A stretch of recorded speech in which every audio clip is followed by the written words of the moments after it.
aquilo que me dá esperança. Quero trazer à memória aquilo que me dá esperança.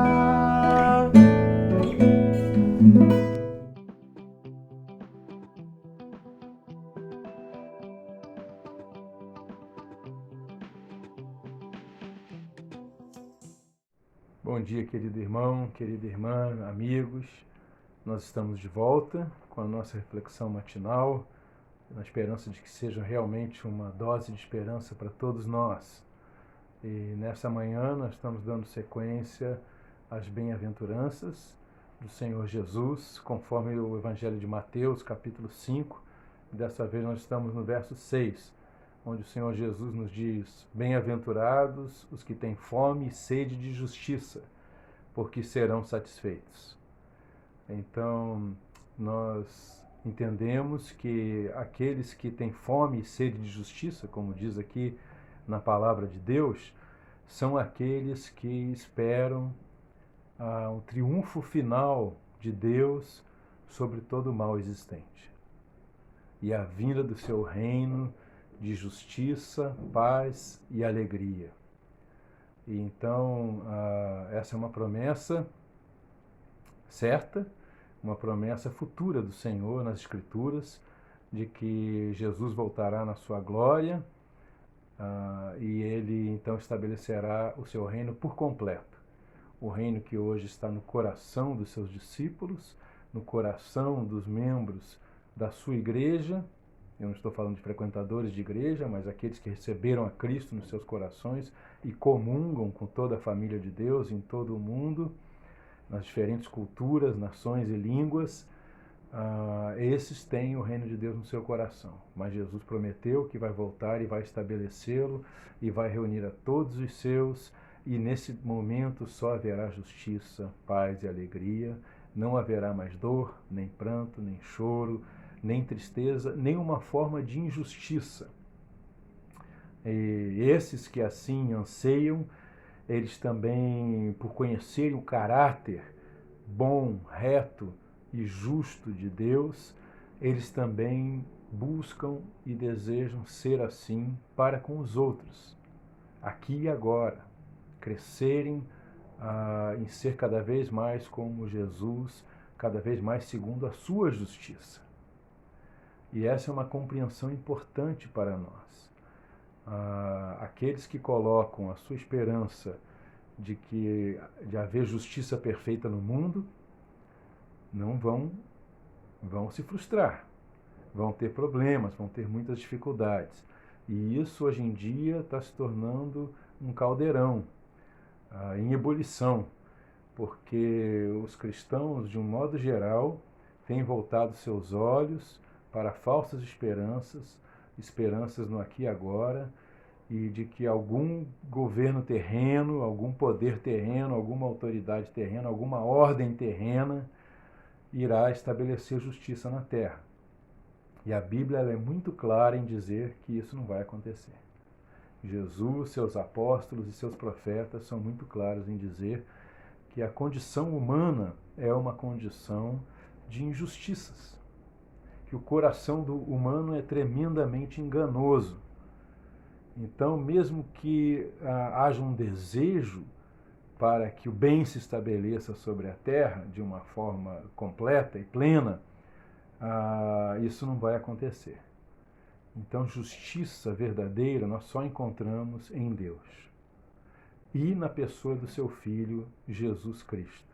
Aliás, a Bíblia enfatiza isso. O profeta Isaías, no capítulo 64 do livro de Isaías, no Antigo Testamento, ele afirma que todos os nossos atos de justiça são como trapos imundos.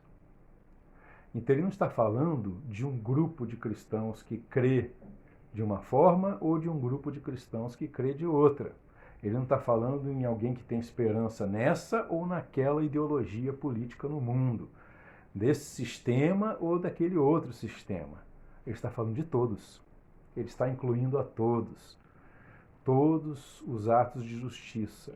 E, inclusive, esses extremos em que as pessoas se radicalizaram, se opondo umas às outras, irmão contra irmão, irmã contra irmã, né? E até mesmo discriminando, esses defendem uma ideologia, um governo maligno, aqueles defendem essa heresia, né? E falando de políticas e de justiça deste mundo. Então, isso é um grande engano.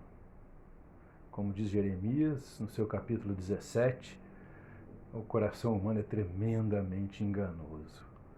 E isso certamente vai gerar não só divisões, contendas, e amarguras e ressentimentos, mas tremendos enganos na vida da igreja, do povo de Deus. A verdadeira justiça só vem do Senhor e só vem por meio de Jesus Cristo, porque Ele resolve esse problema do nosso coração enganoso. E Ele nos torna justos diante de Deus. Não que nós mereçamos isso, não que nós nos tornemos perfeitos, mas Ele nos atribui a sua justiça, porque Ele é santo, perfeito e justo de maneira perfeita, pela sua morte na cruz e pela sua ressurreição. Quando nós somos unidos a Ele, confiando no que Ele realizou por nós, ao morrer na cruz do Calvário e ao ressuscitar dentre os mortos para ser nosso Senhor, então Ele nos atribui a sua justiça e Deus o Pai nos faz seus filhos, e nós deixamos de ser apenas criaturas de Deus e nos tornamos seus filhos, e Ele nos vê como justos. Ele nos atribui a sua justiça. E então, assim como Ele entra em nossa vida, pelo seu Espírito e pela sua palavra, que Ele vai escrevendo em corações de carne, não mais corações de pedra, mas corações que foram transformados para crescerem a sua imagem, resgatarem a sua imagem e semelhança. Então nós vamos aprendendo qual é a verdadeira justiça. É a justiça que vem em paz, em alegria, em bem, em acolhimento, em amor, em perdão, em união, em unidade, e não do jeito que está aí. Então, que a gente possa olhar para o Senhor Jesus Cristo e para a justiça que vem dele e colocar nossa confiança inteiramente na justiça que vem dele e da sua palavra. E a gente aprenda, então, a viver como ele nos ensinou. Que Deus assim nos abençoe e nos capacite pelo poder do seu Espírito Santo, no nome do Senhor Jesus Cristo. Graça e paz, meus irmãos. Gostou do vídeo? Ajude-nos compartilhando em suas redes sociais, no Facebook, no YouTube, no Instagram e nos seus grupos de WhatsApp. Em nome de Jesus, Cristo é a nossa paz.